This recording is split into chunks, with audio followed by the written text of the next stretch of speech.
Mga kababayan, kamusta po? Si Kamanong po, inyong lingkod ay nagbabalik po muli para po magkomento po sa inyo dito po sa Tambayan mga kababayan. Samahan niyo po inyong lingkod, mag-umpisa na po tayo mga kababayan, magkomentuhan na po tayo.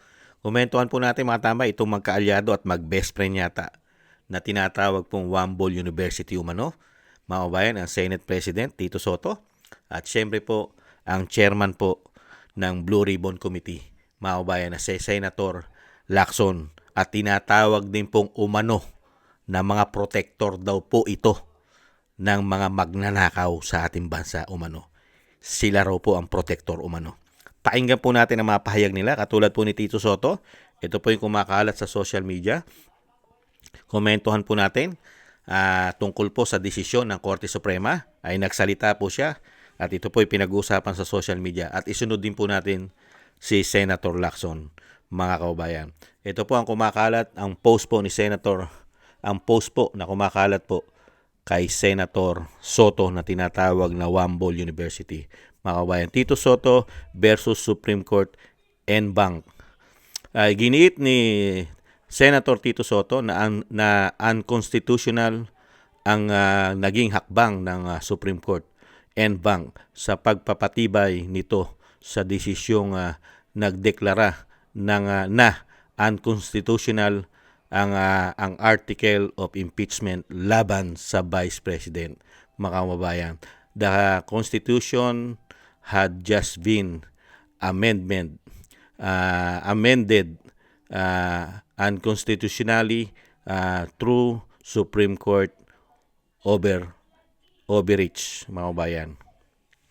Ibang klase po. At school bukol, mga kababayan. Yan po. School bukol, graduate, hinahamon ang Supreme Court, mga kababayan. Ibang klase po, mga kababayan. Ano? Ibang klase po ito. Mga kababayan, Korte Suprema na, sasabihin mo. May pagkadismaya ka pa. Dismayado ka pa sa mga desisyon ng Korte Suprema. At ito pa, mga kababayan, ang isa pang kumakalat, mga kababayan. Ano po ang kumakalat? Napahayag din po. Yan po, mga kababayan. Ano po sabi po? Ang pangarap ni Tito Soto winasak ng Korte Suprema. Ang impeachment ngayon ay isa ng imposibleng pangarap, mga kababayan. Impeachment is now as an impossible dream, mga kababayan. May pag-asa pa naman po, mga kababayan, dahil hindi naman po titigil ang mga kritiko ng Vice President. Dahil po malakas po ang alyado ng mga magnanakaw umano dyan sa House of Representatives. Hindi po ba?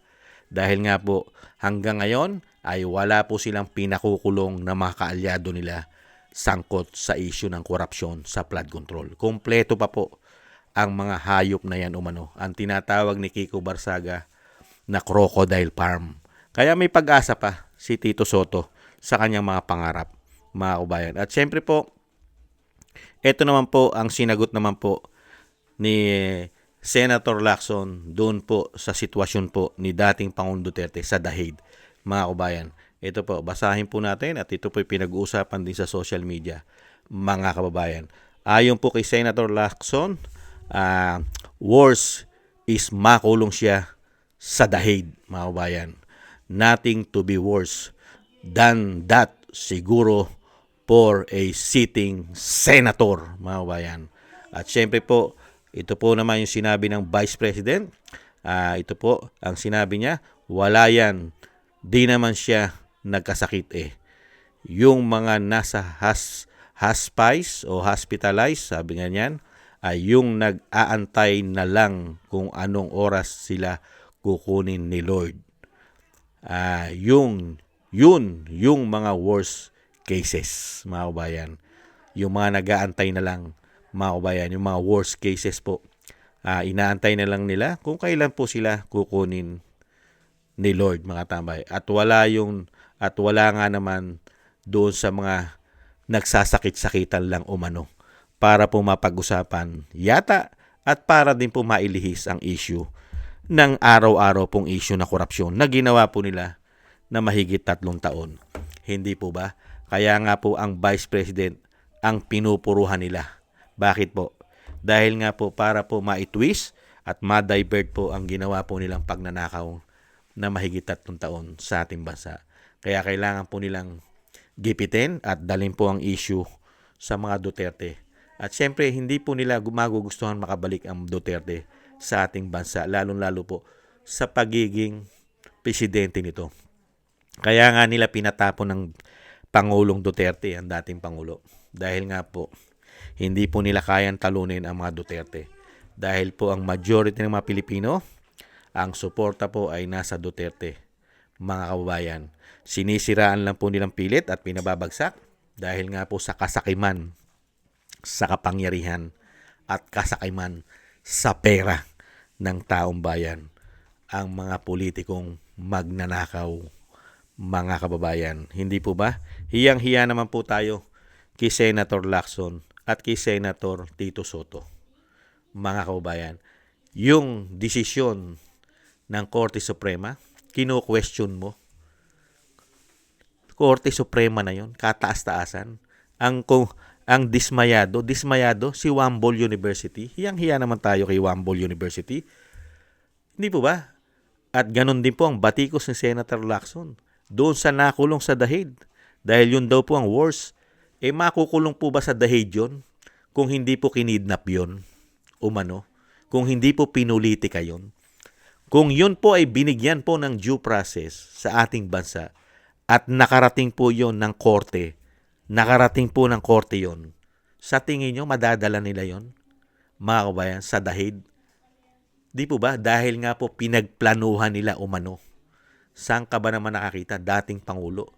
Isang prosecutor, isang abogado, dating Pangulo, hindi malang nakatikim na madala sa Korte ng Pilipinas. Hindi po ba para sagutin niya yung mga akusasyon ng ICC na wala po tayong nakitang ICC at wala rin tayong nakitang Interpol sa pagdakip. Ang nakita lang po natin ay si Torre. Kaya hiyang-hiya naman tayo kay Lacson. Ibang klase po itong matatanda na ito. Tumanda na po sa politika itong mga matatandang ito. Kung kailan po tumanda, saka po naging worse umano ang mga utak. Malapit na po tayo pare-pareha sa hukay. Hindi pa kayo gumawa ng tama. Mas pinoprotektahan pa ninyo umano ang mga magnanakaw umano at ang mga gumagamit ng pulburon at coke. Protektado nyo. Bakit? Dahil pare-parehas ba kayong nakinabang at nagnakaw umano? Ibang klase kayo. Wala pa kayong napapatunayan. Gakuko kahit sa gakuko sa ginawa ng Duterte, lalong-lalo ni dating Pangulong Duterte. Wala pa kayong malalaking achievement. Hindi po ba? Kahit pagsama-samahin ang tagal nyo sa politika, wala pa kayo sa kuko ng dating Pangulong Duterte sa nagawa niya sa bansang Pilipinas. Sa dami ng ginawa niyang pagbabago. Hindi po ba? Sa ating bansa. Kayo, ang ibinibigay nyo lang sa taong bayan ay puro po pagnanakaw umano at magprotekta at protektahan nyo ang mga sarili nyo na mga sangkot yata umano sa korupsyon. Hiyang-hiya naman po tayo dito. Mga kabayan, kino-question mo yung desisyon ng Korte Suprema? Ibang klase ka. Bakit? Ano ba ginawa nila sa Vice President? Tama ba yung impeachment na ginawa nila? Mga kabayan, tama po ba yung ground of impeachment? At tama po ba ang ginawa ng Kongreso? Na may issue rin po doon sa mga pumirma na impeachment, na may issue na nabigyan ng kanilang mga opisina ng hindi bababa sa 125 million ang bawat pumirma na 200 plus na mga congressman umano. Okay pala yon. Kaya ito pong si Tito Soto at si Senator Pampilo Lacson, matatanda na mga kababayan. Ano po ang maaalala po natin sa mga taong ito? Mga kababayan, nagbigay po ba ito ng napakagandang paglilingkod sa ating bansa? Naghamukha po ng ginawa ni dating Pangulong Duterte at Vice President Sara Duterte? Ito pong matatanda na ito.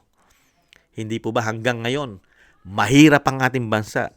Hanggang ngayon, walang seguridad ang ating bansa dahil po sa mga taong katulad nila umano na namumuno sa ating bansa. hanggang ngayon, kulang na kulang tayo sa lahat, pati sa pagproteksyon ng ating bansa ay wala tayo.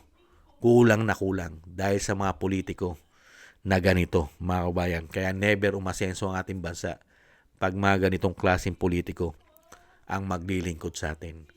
Mas gusto po ng mga hayop na ito umano na ang mga Pilipino ay maghirap para po makontrol nila at mapasunod at hindi na sila mawala sa kapangyarihan dahil ginagamit nila rin ang pera ng taong bayan para po panuhol umano sa taong bayan para po sila ay manatili. Hindi po ba? Ganyan po ang mga utak ng mga sakim at gahaman sa kapangyarihan. Basang-basa mo na po ang galawan ng mga taong ito umano, mga kababayan. At never mo makita na nagtatrabaho po ito para sa ating bansa at para po sa ating mga Pilipino. Thank you po mga kababayan. Yan po, ganyan po katindi ang matatandang politiko. Katulad po ng tinatawag na Wambol University umano. At ang isa pong senador na tumanda na at isang damukal din po ang issue niya. Lalong-lalo po yung mga issue niya nung siya pa ay PNP chief at may kung ano-ano pang issue na meron siyang karga-karga. At may issue rin po sila about sa mga semento, mga smuggling umano. Hindi po ba? Thank you po mga kabayan. Sana gusto po natin tambayan mga kabayan sa YouTube at TikTok.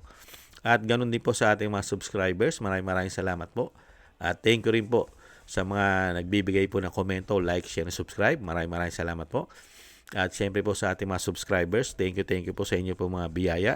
Shoutout po kay Tatay Nick ng Canada, kay Eric Hershio ng Canada, kay Balance Vision TV, Gayat Shena, si Annie Jo, ako si Pilam, Kingston ng Hong Kong, si Jake Yahut ng Maisog, California, USA, Gina Ray Solidides ng Berlin, Germany, Julieta Silona ng Sydney, Australia, at Baby Roman Ate Isa ng Cagayan. Maraming salamat po sa inyo mga kabayan at ingat-ingat po kayo sa inyo po mga paggawa. At God bless po sa inyong lahat mga kabayan at tiis-tiis lang po tayo at darating naman po na hindi naman po ipagkakaloob na maghari po ng tuluyan sa ating bansa ang masasama na mga politiko. May hangganan din po ang lahat na yan. Tiis-tiis lang po tayo. Paalam. Bye-bye.